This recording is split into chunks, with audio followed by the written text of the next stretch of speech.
story started when the Americans landed on the moon. That was a very, very exciting time. It's one small step for man, one giant leap for mankind. Only people my age remember that.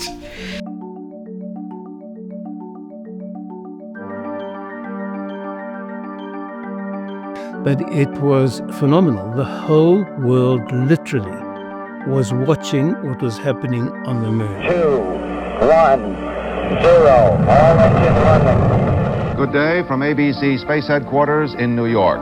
Now, there was not a great deal of color TV around at the time. It was mainly black and white, but that was in the world. And in South Africa, there was zero, nothing.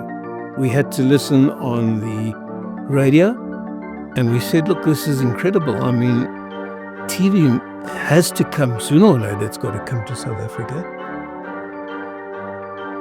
TV's always been a place in the home where people can be together and watch the shows that make them happy, laugh, cry. That's what we brought to South Africa.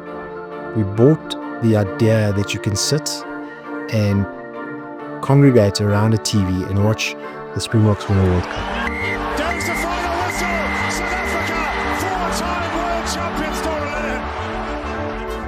But in order to put legs to the idea, we decided to run adverts in the newspaper, basically asking, where will you be on the loneliest night of the year when the streets are deserted and everybody's watching TV? And we were absolutely astounded when the next day there were over 3,000 contracts signed and submitted.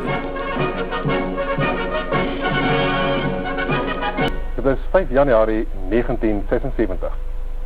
Ons heet u welkom by die openingsaand van die volledige televisiediens van die SAUK. And if we were astounded, the newspapers were much more astounded. And they thought, well, this is a real great story to click onto. When we got to that level of press coverage virtually every day, and we're talking about serious coverage, it sort of put some kind of pressure on the government.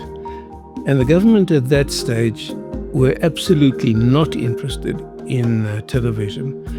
There was a belief that they wouldn't be able to control the broadcast and that you might get satellite broadcasting coming into the country that would be outside of their control. Needless to say, the government didn't enjoy what we were doing, and I got called to Parliament.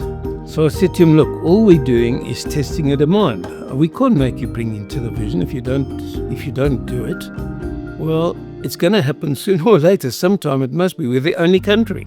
We don't want to do this right now, so let's have a commission of inquiry. And they set up a commission of inquiry which lasted for 7 years. And at the end of those 7 years, we got television. Now, one needs to understand that the price of a television set would be the third highest price that you were paying for anything that you own. So it was phenomenally expensive. It wasn't a commodity. And offering it on rental gave people the opportunity to be able to have this and to keep it in their houses.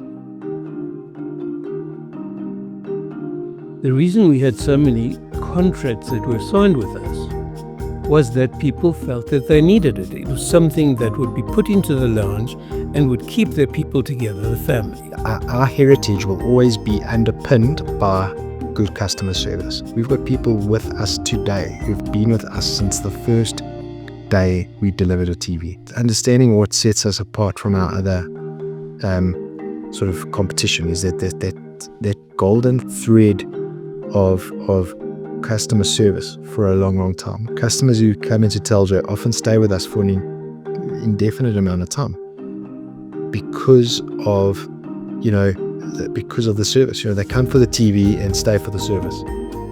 From being the third most expensive item in a house that required specific service, gave trouble, needed to be fixed, it became commoditized. Whilst Theo brought it to South Africa, we want to make this thing accessible to all South Africans. And regardless of how people are consuming their media, TV will still be a focal point in the home.